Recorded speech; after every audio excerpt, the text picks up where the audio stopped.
우리 할렐루야 샬롬 하고 축복하고 인사합니다. 할렐루야 샬롬 샬롬 샬롬 샬롬 샬롬 샬롬. 하나님 사랑합니다. 여러분 주 안에서 사랑하고 축복합니다. 오늘 종려주일입니다. 예, 종려주일 최후의 만찬 석상의 교훈. 이제 고난주간이 내일부터 시작되죠. 예수님이 십자가에 금요일날 못 박혀 돌아가시고 그리고 주일날 새벽에 부활하시는 사건이 일어나죠. 부활절 결혼 우리 준비를 해야 합니다. 마음으로 기도하시기 바랍니다. 자, 하나님을 우리가 추구해야 되는데 아까 영상에서도 계속 사랑에 대한 얘기가 저는 절기를 따라가기 때문에 사순절에는 사순절 말씀, 그리고 종려주일에는 종려주일, 부활주일에는 부활주일에 대한 영상과 말씀을 되도록이면 거기에 초점을 맞춰서 지금까지 마태복음을 쭉 본 것도 사순절의 말씀들이기 때문에 새벽 예배도 우리 주일 예배도 주중 예배만 그대로 나가는 대로 나가고 있습니다. 2차 세계대전 중에 많은 성도들이 히틀러에 의해서 감옥과 수용소에 갇혔죠. 그 중에 마틴 니오뮬러라는 한 독일인이 있었습니다.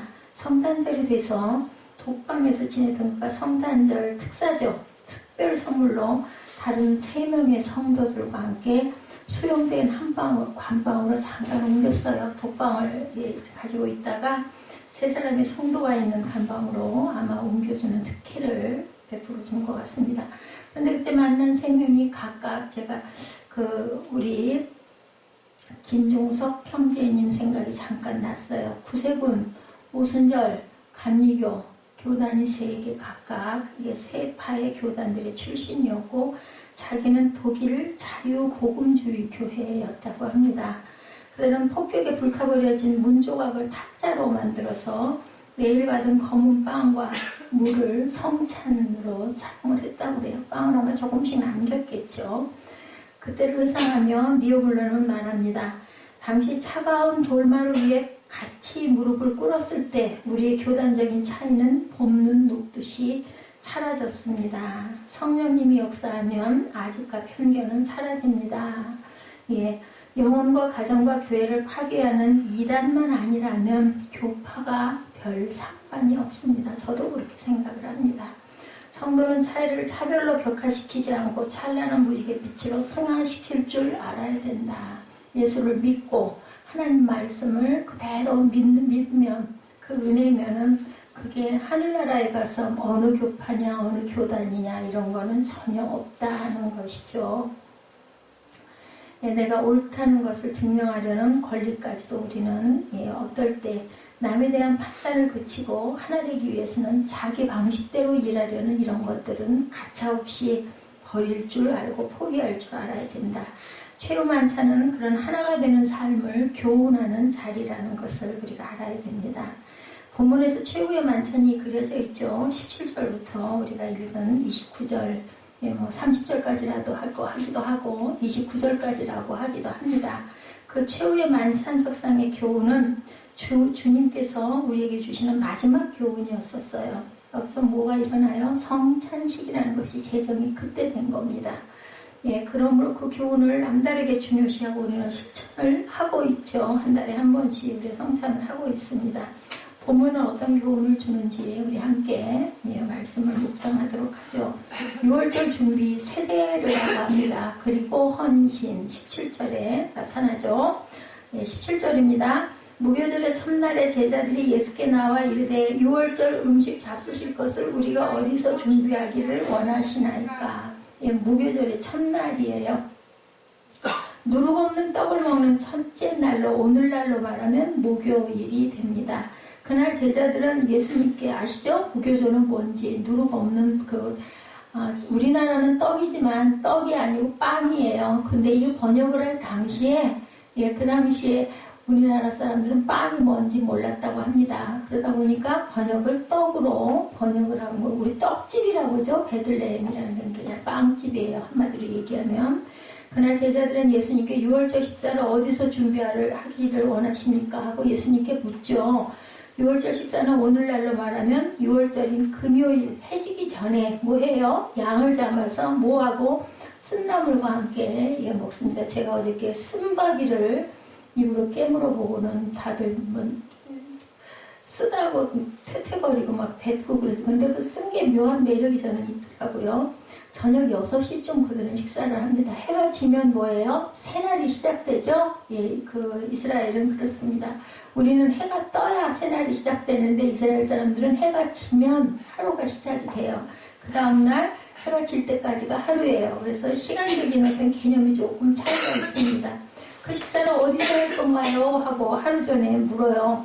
6월절은 유대인들의 최대 명절이죠. 많은 사람들이 예루살렘을 찾아가서 6월절 식사 장소를 마련하는 일이 얼마나 어려웠을까. 어떻게 해요? 강원도, 충청도, 강원도만한 나라에 예루살렘으로 200만이라는 인구가 한꺼번에 집결을 하니 거기서 무슨 방을 잡기도 어려웠을 것이고, 그죠? 뭐 어디서 할 수 있을지 도저히 감이 안 잡히죠. 식사에 필요한 준비물, 어린 양, 무교병, 포도주, 쓴나물, 등불 이런 것들을 마련해야 되는데 다음과 같이 음식을 준비해서 함께 먹으면서 애굽에서 구원받은 일을 그들은 기념하는 기념식이에 우리나라의 명절, 설, 추석 이런 날과 비슷한 거죠. 한마디로 어린 양은 10번째 제한테 양을 잡아서 피 바르죠. 문인방에 그렇게 해서 패소바 그 집은 문인방에 피 바른 집은 장자를 죽이지 않고 넘어가는 사건이 일어났던 유명한 그 패스오버 사건 6월절입니다. 한문으로 무교봉은 여러분들 아까 말씀드린 대로 발효되지 않은 그러한 빵 속에 리스트라고 그러죠. 그걸 집어넣으면 우리 빵들이 이렇게 부풀고 그걸 안 넣으면 완전 밀가루 떡이잖아요. 근데 넣지 않은 빵을 얘기합니다. 무교봉은 쓴나물 애굽에서 아주 고역스러웠던 그것을 기억하는 쓴나물 그리고 소스 하루셋이라고 그래요. 우리말로는 영어죠. 소스가 애굽에서 벽돌 굽던 노예 생활을 기억하는 그러한 그 물질이 소스였다고 합니다. 그리고 4개의 포도주 잔이 있어야 해요. 바로의 학정에서의 구원 잔 하나는 또 하나는 애굽의 고역에서의 구원 또 하나는 죽음의 사자로부터의 구원 패스오버 사건이죠. 그리고 4번째로는 구원받고 하나님의 백성된 것을 감사하는 잔 이게 4개의 잔의 의미를 이렇게 가지고 있습니다. 이렇게 예수님은 십자가에 달려 돌아가시기 전 니산월이라고 합니다. 14일 목요일에 제자들에게 저녁에 먹을 만찬을 준비하도록 했다. 근데 금요일이 아니라 목요일 날 하십니다. 왜 그렇게 하셨을까요? 그리고 본문에 보면 18절인가요? 이르시되 성한 아무에게 가서 이르되 이렇게 얘기해요. 성한 시몬의 집에 가서 아니면 구레네 시몬의 집에 가서 이게 이름이 없고요. 아무의 집이라고 왜 이렇게 이름을 이렇게 했을까? 여러분들 한 번도 생각해 보시지 않았죠? 누가 있어서 팔자가 있기 때문에 그것을 미리 얘기를 했다가는 병정들이 잡으러 쫓아올 거니 성만찬을 할 수도 없고 만찬을 할 수도 없기 때문에 하루 전날 이렇게 장소도 비밀로 아무의 집에서 이렇게 표현이 되어 있습니다. 예루살렘에는 6월절이 되면 절기를 지키기 위해서 아까 말씀드린 대로 200에서 300만 명이 우리 추석 때 명절에 고향 찾아가는 거 그 행렬과 그죠? 비교할 수가 없을 것 같아요. 우리나라도 조그만 나라인데 우리나라 한 도와 다름이 없는 이스라엘 얼마나 작은 나라겠어요. 근데 200~300만 명이 한꺼번에 인파가 몰려요. 그래서 10명 이상 먹을 음식과 숙박시설을 구하는 건 하늘의 별 따기. 그렇기 때문에 그 동굴에서 6월절을 기념하고 지키고 지내고 잠자고 하다 보니까 잘못 들어가가지고 어디 무덤 속에 들어가서 그것을 방지하기 위해서 서비스로 뭐 했다 그랬어요? 무덤에다 하얀 칠을 해가지고 표현을 해요. 여기는 무덤이 아닙니다. 그러니까 아닌 것들은 무덤인 거예요. 그죠? 그걸 보고는 들어가서들 휴식하는 동굴 찾는 것도 한번 경쟁일 것 같아. 그것도 못 찾아서 들판에서 잘 수도 있겠죠. 예수님은 14일이 되었지만 음식을 준비하지 않았기 때문에 제자들은 어디서 6월절 만찬을 준비해야 하느냐 이렇게 묻습니다. 예수님이 만찬 준비를 지연한 이유는 가룟 유다는 대제사장들에게 은밀히 예수님 넘겨줄 기회를 엿보고 있는 것을 예수님은 이미 알고 계셨기 때문에 만일 예수님이 만찬 장소를 정해놓으면 대제사장들에게 장소를 알려주겠죠. 그리고 잡으러 올 거니까 그것을 피하려고 비밀리에 붙였다. 사람들이 집에 모여 만찬을 드는 시간은 사람들이 거리에 나오지 않기 때문에 대제사장들이 예수님을 체포하기 아주 좋은 때죠. 안전한 장소입니다. 그래서 만찬 장소를 비밀에 붙였습니다. 유월절 식사 장소를 물었을 때 제자들은 그 유월절 식사를 하루 전에 가질 줄도 전혀 모르고 알고 계시는 분은 누구? 예수님 한 분이었다. 예, 그래서 금요일에 십자가의 죽으심으로 유월절 양이 되실 것을 작정하고 알고 계셨기 때문에 만찬을 유월절 그 예식을 금요일날 하시지 않고 하루 전인 목요일날 하시고 9월 금요일날은 잡혀가셔서 십자가에 못 박히죠. 본문 18절 말씀입니다. 이르시되 성한 아무에게 가서 이르되 선생님 말씀이 내 때가 가까이 왔으니 내 제자들과 함께 유월절을 내 집에서 지키겠다 하시더라 하라 하시니 이렇게 나타나 있습니다. 마태는 아무라고 하면서 만찬 장소 제공자 이름을 감췄어요. 아까 말씀드린 대로 그 제공자가 자기를 고발해서 그곳으로 찾아와서 성찬을 들기도 전에 붙잡아 갈까봐 그런 거죠. 그 아무개는 요한 마가의 아버지나 게시만 니고데모나 부자였던 아리마대 요셉의 견해도 있지만 그것은 내용은 모릅니다. 이 사람들이 중에 하나였을 것이다 라는 얘기들을 하고 있다는 거죠. 어떤 학자는 그 장소 제공자가 큰 다락방을 소유한 만큼 부유했던 예수님의 무명의 친구였을 수도 있겠다라고도 얘기를 합니다. 이것도 우리가 천국 가봐야 알지 모른다. 예수님은 그 아무개에게 선생님 말씀이 내 때가 가까이 왔으니 내 제자들과 함께 유월절을 내 집에서 지키겠다고 하라고 전했다고 그러죠. 이 말씀을 보면 그 아무개는 예수님을 선생님이라고 호칭할 정도로 존경했고 예수님이 부담스러운 부탁을 스스럼 없이 할 정도의 그런 친분이 있는 유력한 헌신자였다고 우리는 짐작을 합니다. 그처럼 예수님이 아무 때나 쓰실 수 있는 유력한 그 사람의 헌신자가 우리도 돼야 되겠다라는 생각을 해라.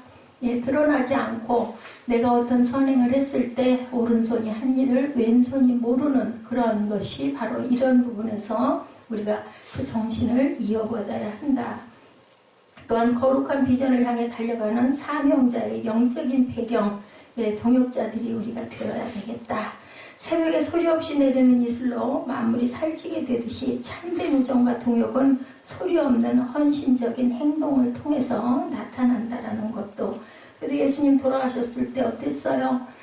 아무것도 없는 가난한 분, 힘도 없는 분인 것 같았는데도 새동굴에 귀한 세마포와 향유를 뿌려가지고 그죠? 안장을 해주는 그러한 아주 신실하고 진실한 예수님을 따르는 드러나지 않은 그런 사람들이 이렇게 있었어요. 말로는 친구를 아낀다고 하면서 돈 빌리는 대상이나 컨닝 인생을 사는데 도움이 되는 그런 인생 친구들이 있어서는 은혜가 아니겠죠. 제가 오늘 세빈예배에서 꼼동이들에게 너희들이 신앙 경력이 10년이다 라고 얘기를 했습니다. 그러면 세상 아이들하고는 조금 달라야 되지 않니? 똑같이 욕하고 똑같이 굴면 그거는 뭐 구별된 게 아무것도 없으니 조금 좀 생각을 조금 해봐라라는 얘기를 했습니다. 네, 사람을 또한 너무 믿으면 안 되겠죠? 가룟 유다 어땠어요? 예수님하고 3년 동안이나 따라다니면서 그렇게 섬겼는데도 불구하고 얼마나 이 기적은 많이 봤을 것이고 얼마나 설교는 많이 들었겠어요. 근데 이 사람은 뭐가 달랐어요? 목적이 달랐어요. 돈꾀를 아주 유능하고 똑똑하고 그리고 지금으로 말하면 우리나라로 말하면 서울 출신이에요. 이 사람은 나머지는 전부 시골 산골 촌어부 어촌에 있는 그런 사람들인데 이 가룟 유다만 자격 있는 사람이다 할 정도로 유식하고 똑똑한 사람이었는데 그만큼 똑똑함이 넘쳐가지고 돈꾀를 맡아서 어떻게 하면 그 돈을 인마에 포켓을 할 수 있을까 이 마음을 먹고 있던 사람이었다. 그래서 이 사람은 항상 예수님을 뭐라고 불렀어요? 선생이여 라고 불렀다는 것을 우리가 볼 수가 있다. 19절이죠. 제자들이 예수님이 시키신 대로 무명의 헌신자의 집에 있는 큰 다락방에서 유월절 식사를 준비해요. 당시 유월절 식사를 준비할 때 가장 핵심적인 일은 어린 양을 잡는 일이다. 17절에 나타난 것처럼. 그런데 본문에 양을 잡는 것에 대한 언급이 전혀 없어요. 왜 그랬을까요? 예수님 자신이 헌물이었기 때문에 양을 잡지 않았다라는 것. 그래도 어떻게 보면 제가 생각할 때는 양을 어떻게 잡겠어요? 아무것도 없고 한 상황에서 양 잡기도 굉장히 어렵기도 했을 것이다. 그리고 예수님은 내가 허물이니까 안 잡아도 상관없다라고 생각을 하시지 않았을까 생각됩니다. 날이 저물 때 목요일 저녁 6시경에 최후의 만찬장에 예수님이 12제자와 함께 20절에 보니까 앉아 계시죠. 그리고 식사하실 때 말씀하시죠. 너에게 이른다. 너희 중에 한 사람이 21절에 보니까 나를 팔리라 라고 얘기를 합니다. 예. 당시에 가룟 유다는 은밀하게 예수님 8개월을 지나가고 있었는데 예수님은 이미 그 마음 중심을 알았다. 예. 세빈 예배에서 얘기했어요. 하나님이 여기 계시니 안 계시니 다 계신다 하더라고요. 예, 그러면 우리가 그걸 알까 모를까 안다고 그러더라고요. 우리 생각도 아실까 모를까 했더니 다 생각도 아신다고 그러더라고요. 그러면 우리는 어떻게 해야 될까?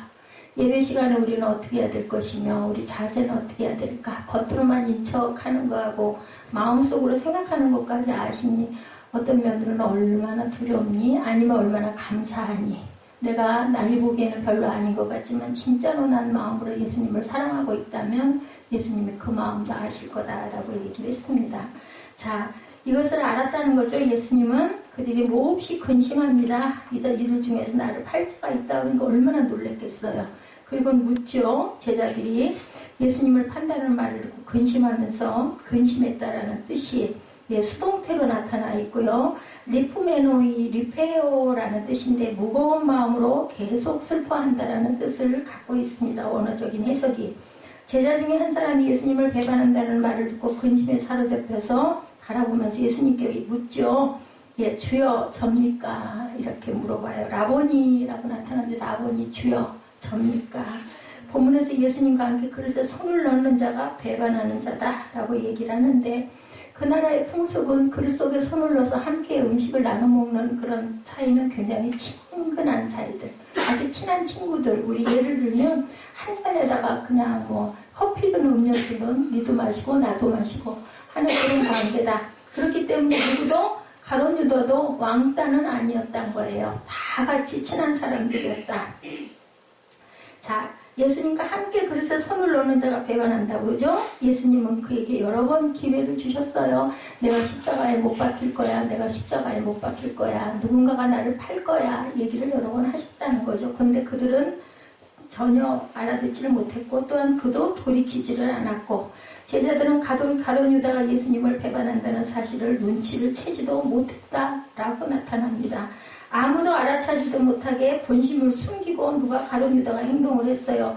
이런 가룟 유다의 모습은 먹이를 노리는 야수와 같았다라고 나타나 있습니다. 그 말은 가룟 유다가 12제자 중에 결코 식사그릇에 손을 함께 넣는 친밀한 사이였기 때문에 소외된 사람도 아니었다. 그런 은혜와 사랑을 받고도 어떻게 받았을까요? 겉으로만 받은 거죠. 아주 열심히 예배도 그죠? 경건도 껍질로만 했다는 거죠. 그리고 마음은 딴 마음을 품고 있었다. 예, 그래서 우리는 사람의 속을 모르니까 누구는 아시는데 하나님은 아시는데 그렇기 때문에 사람을 너무나 믿지 말아야 된다. 믿지 말라는 뜻은 뭐 그 사람하고 사귐이 없거나 즉 그 사람을 배척하라는 게 아니라 속마음까지 내가 완전히 그 사람에게 다 쏟아주지는 말라는 거죠. 야고보서 4장 14절입니다. 사람은 사람을 지켜줄 만큼 강한 존재가 아니다. 인생은 아침에 잠깐 보이다 사라지는 안개와 같다라고 얘기를 하기 때문에 우리는 너무 사람을 믿지 말아라. 기세가 등등하던 권력자들이 권좌에서 밀려나 드는 사건도 많죠. 감옥에 가는 모습들, 뭐 요번에 대통령 사건으로 인해서 별의 가시과 얘기들이 많습니다. 근데 조심해야 될 것은 진실이 어디까지인지 잘 모르니까 함부로 비방하거나 비판하는 것도 잘못하면 오히려 내게 그게 화가 되고 죄가 될 수도 있다는 걸 우리가 생각을 해야 된다. 인생은 정말 다 부질없고 약해요. 우리 모두는 뭐 조금 힘이 있다고 해봐야 얼마나 있겠어요. 뭐 좀 대단한 일을 한다 해야 뭘 얼마나 하겠습니까? 그러므로 하나님께 가족과 자녀도 맡기고 사업과 앞날도 맡겨야 된다. 예, 세빈 예배 때도 말씀드렸어요. 우리 부모님을 잘 만나서 뭐를 물고 태어났다고요? 금수저를 물고 태어난 사람도 누구처럼? 사도 바울처럼. 그죠? 태어나면서부터 로마 시민권 갖고 태어나고 가말리알의 유명한 문화에서 공부를 했고 그죠? 아주 율법에도 열심이었던 그런 사람도 결국은 나는 약한 것이 자랑이다 라고 할 만큼 자기의 모든 것들이 다 내 뜻이 아니다라고 그렇게 고백하는 그러한 경우가 되죠. 어려운 일을 만날 때 사람에 대해서 원망하고 불평하는 것도 하지 말아야 된다. 왜냐하면 그 안에는 하나님의 깊은 뜻이 있을 수도 있기 때문에 내게 환난과 고난이라 할지라도 우리가 감사할 때 그것을 극복할 수 있는 힘을 하나님이 주신다는 걸 우리가 알아야 된다는 거죠. 사람을 의지했다는 증거로 결국 문제에 지게 되는 경우도 있다. 어려워도 하나님이 합력하여 선을 이루신다는 것을 우리가 믿고 가야 된다. 우리가 피할 수 없으면 뭐 하라고 그래요? 즐기라고 그러죠. 즐기는 애들은 성공을 해요. 분명한 거. 억지로 공부하는 애들하고 그냥 즐겁게 안 하는 것 같이 흥얼흥얼하면서 하는 애들하고는 차원이 다르더라고요. 보면 즐기면서 하는 것처럼 좋은 게 없습니다. 연예인들이 아주 행복하게 오래 사는 경우가 건강하게 사는 경우가 많다고 그러죠. 자기가 좋아서 하기 때문에. 그리고 또한 언어를 잘 살펴 써야 된다. 예수님은 자신을 팔 배신자에 대해서 말씀하죠. 인자는 자기에 대하여 기록된 대로 가거니와 인자를 파는 그 사람에게는 24절이죠. 화가 있으리로다. 그 사람은 차라리 태어나지 아니하였다면 제게 좋을 뻔했느니라. 예수님은 알고 계셨어요. 겟세마네 동산에서 40일 동안이나 땀방울이 피가 되도록 기도를 하셨으니 왜 깨달지 못했겠어요? 사람도 깨달는데요. 사람도 그 정도로 작정하고 그냥 정말 진이 빠지도록 기도를 하면 하나님이 나를 어떻게 하라고 이런 일들이 있구나를 알게 돼요. 느끼게 돼요. 근데 예수님은 뭐 하물며 오죽이나 하셨겠어요? 아는데 뭐라고 얘기를 해요? 그 자는 벌을 받을 것이고 차라리 태어나지 않으면 좋을 것이다. 결국 어떻게 해요? 피밭이 지금도 있죠. 거기는 바닥이 벌겋게 지금도 물들어 있다고 합니다. 온 몸이 터져가지고 창자가 터져서 죽죠. 이런 꼴이 되는 거죠. 30년 때문에 이런 일을 만든 가룟 유다입니다. 결국은 뭐해서 우리도 그런 마음들이 다 있어요. 차이는 회개하지 않고 두려워하지 않았기 때문에 그냥 뭐만 했어요? 후회만 했죠. 그랬기 때문에 결론은 이렇게 됩니다. 배신하는 비참한 운명이 되기보다는 차라리 나지 않는 게 좋았을 것이다. 그러면 예수님 십자가에 못 박히는 그 계획은 어떻게 하게요? 근데 그거는 또 다른 도구가 있겠죠. 그죠? 그런 말까지 들었으면 회개했어야 하는데 유다는 절대로 회개하지 않았다. 25절에 랍비여 나는 아니죠. 다른 제자들은 다 예수님을 주님 퀴리오스라고 부릅니다. 퀴리오스라는 단어를 또 제가 직접 접하니까 또 가슴이 덜컹하는 생각이 나긴 하네요. 보니까 주님이 헬라어로 퀴리오스예요. 그런데 이는 랍비라고 호칭을 했습니다. 가룟 유다는 경외심이 결여된 호칭을 쓰고 있었다. 이미 주님의 메시아 되심을 부인한 거죠. 마음이 떠난 거예요. 뭐 처음부터 떠났을까? 아니요. 기대는 걸었을 것 같아 처음에는. 근데 같이 다녀보니까 이건 아니니까 결국은 마음이 돌아간 거겠죠. 다른 제자들은 다 자신의 연약성을 인정합니다. 나는 아니죠 라고 묻는 것은 이해가 되는데 가룟 유다가 위선적으로 묻는 것은 예수님이 얼마나 우리 같으면 어떨 것 같아요? 속으로 이를 부득부득 할 것 같아요. 그죠? 근데 예수께서는 불쌍히 여기시죠. 우리가 성경을 보면서 뻔뻔한 말에 기가 막힐 지경인데 예수님은 그 말을 듣고 얼마나 마음이 아프셨을까. 그죠? 우리는 다 알잖아요. 지금 성경의 결과가 나타나 있습니다. 근데 그때는 아무도 그 일이 일어나지 않았기 때문에 몰랐던 데라는 거죠. 네, 직설적으로 대답하시죠. 25절에 내가 말했다 하시고 가룟 유다와의 대화를 끝내십니다. 그래서 가룟 유다는 현장을 박차고 나가죠. 발 앞에 다른 제자들은 어땠었어요? 무릎 꿇고 잘못했다 그러고 주는 그리스도시요 살아계신 하나님의 아들이여이다 하고 베드로는 나를 떠나소서 하고 무릎을 꿇죠. 153마리 물고기 잡고 나서도 나는 죄인입니다 하고 합니다. 근데 가룟 유다는 문을 박차고 나가죠. 여러 번의 기회를 주셨지만 돌이키지 않았다. 우리에게 기회들이 와요. 저도 참 후회하는 사건들이 여러 가지가 떠오릅니다. 근데 그것을 결단하지 못할 때 결국은 그 짐은 본인이 감당해야 됩니다. 왜냐하면 우리에게 선택의 그런 것을 우리에게 주셨기 때문에. 이런 가룟 유다의 모습은 먹이를 노리는 야수와 같았다라고 표현되어 있습니다. 23절에 대답하여 이르시되 나와 함께 그래서 손을 넣는 자가 나를 팔리라. 예수님은 제자들에게 반역자의 정체를 알리기를 원하지 않으시고 예, 제자들은 유다가 예수님을 배신할 것이라는 것은 또한 더더군다나 꿈에도 생각을 하지 못했다. 돈꾀를 맡은 자는 중심인물이에요. 그 예배 중에서도 특히, 그죠? 우리 보통 이 교회에서도 헌금 개수하는 사람들은 특별한 사람들, 정말 신임이 있고, 예, 교회 기둥들이 모여서 그 헌금 개수를 합니다. 왜냐하면 개수하다가 마음에 뭐가 들어오기 때문에, 사탄이 들어오기 때문에, 그렇기 때문에 정말 개수자들은 특별한 사람들인데, 이 가룟 유다가 얼마나 신임을 받았으면은 개수를, 돈, 괴를 맡고 있겠어요. 그죠?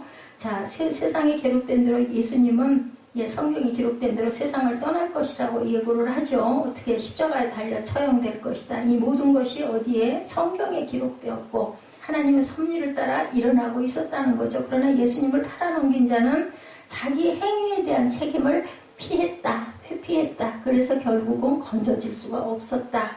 우리 모두가 죄를 짓죠. 누구도, 다윗도 그랬어요. 근데 다른 것 회개할 줄 알아야 된다. 내가 잘못했어. 후회 많이 하죠. 하루에도 뭐 수십 번씩 이런 일은 일어납니다. 그럴 때 그걸 알아야 되고 고치려고 노력하는 자세가 굉장히 중요하다는 거죠.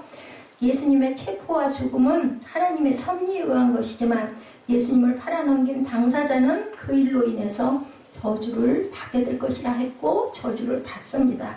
예수님은 안타까운 마음으로 차라리 그 사람은 세상에 태어나지 않았으면 좋을 뻔했다. 물론 힘이 빠진 동료와 친구들에게 믿음과 희망과 격려를 주기 위해 자신감이 넘치는 말은 상관없고 괜찮겠지만 상대에게 자랑과 교만으로 돌려줄 수 있는 말은 주의해야 된다. 아까 덴마크의 10계명, 11계명 우리 함께 재밌게 얘기했죠? 자, 26절에 유월절과 성찬에 대한 이야기가 나옵니다. 그들이 먹을 때 예수께서 떡을 가지사 축복하시고 떼어 제자들에게 주시며 이르시되 받아서 먹으라 이것은 내 몸이라 하시고 유월절 만찬을 들을 때 다음과 같은 순서로 만찬을 들었다. 식사 준비하죠. 포도잔 그리고 쓴나물. 만찬이 준비되고 사람들이 모이면 첫째 포도주잔을 처음에 듭니다. 하나님이 바로 어땠어요? 바로의 학정에서 자신들을 구원해 주신 일, 유월절을 지킬 수 있도록 허락해 주신 일을 감사하면서 첫 번째 잔을 마십니다. 그리고 유월절 만찬을 들기 위해서 손을 씻습니다. 예수님의 제자들에게 발을 씻긴 사건이 바로 이때 일어나지 않았겠나라고 이것도 추정을 합니다. 손을 씻고 나서 먼저 쓴나물을 접시에 담긴 소스에 아까 얘기한 그 소스, 그죠? 거기에 찍어 먹습니다. 예수님이 유다의 배신을 예고하신 때는 쓴나물을 주실 때, 왜냐면 소스에 찍으려면 그릇에 손이 들어가야 되잖아요. 그 소스에 접셔야 되니까 그때 그 얘기를 하셨을 것이다. 둘째 포도주잔을 들고 하나님이 그들을 애굽의 고역에서 해방된 것을 감사했다. 각 집의 가장이 자녀들에게 유월절의 유래와 의미를 이때 설명해 주었다. 그때 자녀들은 부모에게 묻습니다. 왜 이날이 다른 날과 다른가요? 물어보겠죠? 각 집의 가장들, 아버지들은 하나님이 이스라엘을 애굽에서 구원해 주신 일에 대해서 이때 자세히 설명을 해줍니다. 유대인 가정은 이런 순서를 따라서 하나님이 이스라엘을 애굽에서 구해준 일을 자손 대대로 전해져 내려가며 유월절 만찬인 어린 양의 고기와 무교봉을 먹습니다. 그들은 언제? 저녁 6시경에. 그죠? 그때 예수님은 제자들에게 출애굽의 의미를 설명하지 않고 예수님은 유월절 거룩한 새 언약의 성만찬 예식을 그때 처음으로 시행을 하신 거예요. 제자들이 만찬에서 먹은 어린 양과 무교병이 인류 구원을 위해 희생될 자신의 몸을 상징한다고 선언을 하신 거고 26절에 그들이 먹을 때 예수께서 떡을 가지사 축복하시고 떼어 제자들에게 주시며 이르시되 받아서 먹으라 이것은 내 몸이라 하시고 26절에 그렇게 나타나 있죠. 그리고 또 잔을 가지사 감사하기도 하시고 그들에게 주시며 이르시되 너희가 다 이것을 마시라. 이것은 죄사함을 얻게 하려고 많은 사람을 위하여 흘리는 바 나의 피 곧 언약의 피니라. 이렇게 말씀합니다. 이 뜻이 유월절 양이 되어서 십자가에 달려 죽을 거고 누구든지 그 일을 믿기만 하면 사망에서 해방된다라는 의미를 갖고 있죠. 예수님은 어린 양 대신에 우리를 위해 피를 흘려 돌아가실 것을 알고 있었고 그것을 각오하시고 미리 제자들에게 그것을 상징으로 받아서 먹으라고 내 몸이고 내 피다라고 그것을 행하기 위해서 비밀리에 전날 이 의식을 행했다. 셋째 포도주잔에 감사드림이라고 그랬죠. 아까 유월절 식사가 끝나면 세 번째 포도주잔을 들고 하나님의 애국과 죽음의 사자의 손에서 그들을 구원해 준 것을 감사합니다. 이때 예수님의 잔을 들고 이렇게 말씀하죠. 18절이죠. 감사 기도하시고 그들에게 주시며 너희가 다 이것을 마시라. 이것은 죄사함을 얻게 하려고 많은 사람을 위하여 흘리는 바 나의 피 곧 언약의 피이라. 예수님은 잔을 가지고 감사 기도하신 후에 제자들에게 주면서 너희가 다 마시라. 제자들은 예수님 말씀대로 나누어 마셨겠죠. 이 세 번째 포도주잔은 이스라엘을 죽음의 사자의 손에서 건져주신 이를 감사하는 잔이었다. 그 잔의 의미를 새롭게 해석해 주십니다. 이 잔이 인류를 사망의 세력에서 구원하기 위해 흘리는 자신의 피라고 이렇게 설명을 하십니다. 죽음의 사자가 해치지 못하도록 문설주와 임방에 발렸던 어린 양의 피, 이것이 바로 예수의 피다. 그때 그 흘렸던 피가 이렇게 설명하시죠. 자, 하나님은 예수 그리스도를 믿는 자마다 영생을 얻게 하신다고 요한복음 3장 16절에 기록되어 있죠. 하나님의 자녀가 되게 해주신다. 요한복음 1장 12절에 증거합니다. 예수님을 믿는 자는 영생을 얻고 믿지 않은 자는 영벌에 처한다고 요한복음 3장 36절에 기록되어 있습니다. 모세는 시내산에서 짐승을 잡고 그 피를 뿌림으로 하나님과 이스라엘 사이에 언약을 맺죠. 이를 옛 언약의 피.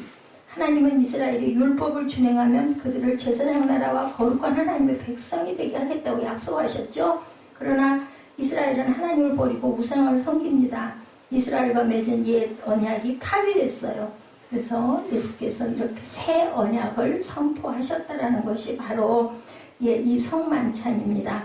성령으로 그들의 말씀을 준행하는 백성으로 만들겠다. 그 백성의 죄를 용서하고 이 새 언약은 예수님이 이처럼 새 언약의 뭐가 되셨다? 중보자가 되셨다라는 거예요. 자, 새 언약은 예수님을 믿는 자들은 죄를 용서받고 하나님의 자녀가 되고 예수님을 믿는 자들에게는 뭐를 주시겠다고? 성령을 보내주시겠다고. 성령 받고 예수님의 12제자가 다, 그죠? 온전한 제자가 됐어요. 그 전까지는 뭐 했어요? 말씀을 믿지 않았죠. 듣기는 듣고 쫓아는 다녔는데 제가 보기에는 기적과 이사가 되게 대단하니까 그렇게 쫓아다닌 것 같아요. 그리고는 돌아가시게 됐으니까 그냥 다들 뿔뿔이 헤어졌는데 그 다음에 정말 성령이 부어지니까 이끄나 한 거죠. 진짜네. 그죠? 마음에 체형이 부어지니까 막 힘이 생긴 거죠. 죽어도 괜찮아. 이 마음이 된 거예요. 옛 언약의 사람들은 죄의 세력에 굴복했지만 새 언약의 백성들은 성령으로 죄를 이기고 승리할 것이다. 이런 점에서 세 번째 잔을 많은 사람을 위해 흘리는 나의 피, 곧 새 언약의 피다. 이렇게 말씀합니다. 29절에 그러나 너에게 이른다. 내가 포도나무에서 난 것을 이제부터 내 아버지 나라에서 새 것으로 너희와 함께 마시는 날까지 마시지 아니하리라. 그래서 돌아가실 때 신포도주를 묻혀가지고 해용에다 묻혀서 찍어서 목마르다고 할 때 찍어주시니까 안 받으셨어요. 그죠? 고개를 돌리고 숨기셨습니다. 예수님은 장차 하나님의 나라에서 다시 제자들과 함께 축제의 잔을 들게 된다고 예고하시죠. 이 잔은 예수님의 제자들과 세상에서 드는 마지막 잔이었지만 정말로 마지막은 아니었다. 그때가 또 있을 것이다 라는 말씀입니다. 하나님 나라가 완성될 때 다시 성도들과 함께 잔을 들 것이기 때문에. 네 번째로 찬송하죠. 유대인들은 마지막 네 번째 포도주 잔을 들고 자신의 하나님의 백성이 되게 해주신 것을 감사하며 찬송을 불렀다. 그래서 우리가 마지막으로 가지고 가는 것은 하늘나라에서는 그저 찬송만 남는다고 합니다. 말씀이 곧 찬송이 되죠. 그죠? 예수님은 6월절 어린 양이 되셨어요. 흘린 피는 인류를 구속하게 흘린 대속의 피였다. 예수님이 흘린 피는 복음 안에서 약속된 새 언약을 위한 약속의 피.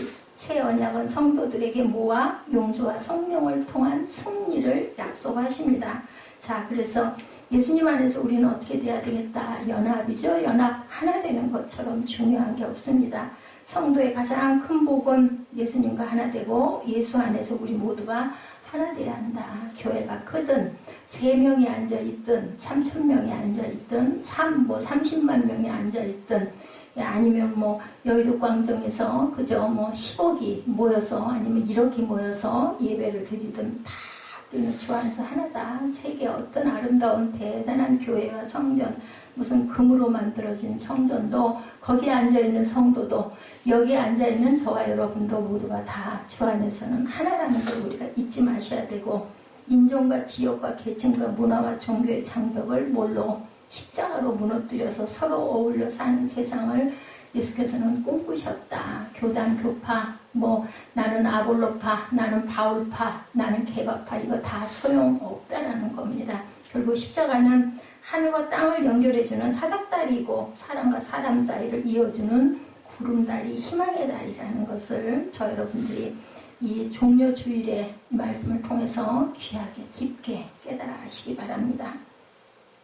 하나님이 주신 것은 무엇이든지 그것을 나누며 많은 생명을 세워주고 돌봐주라고 주신 것이다. 우리나라가 물질적으로 정말 감사하게 좀 풍요하지 않아요? 물론 빈부의 격차가 많기도 하지만 그래도 제가 생각할 때는 40, 50년 전에 비하면 지금 아무리 가난한 사람도 그때보다는 잘 먹고 사는 것 같아요.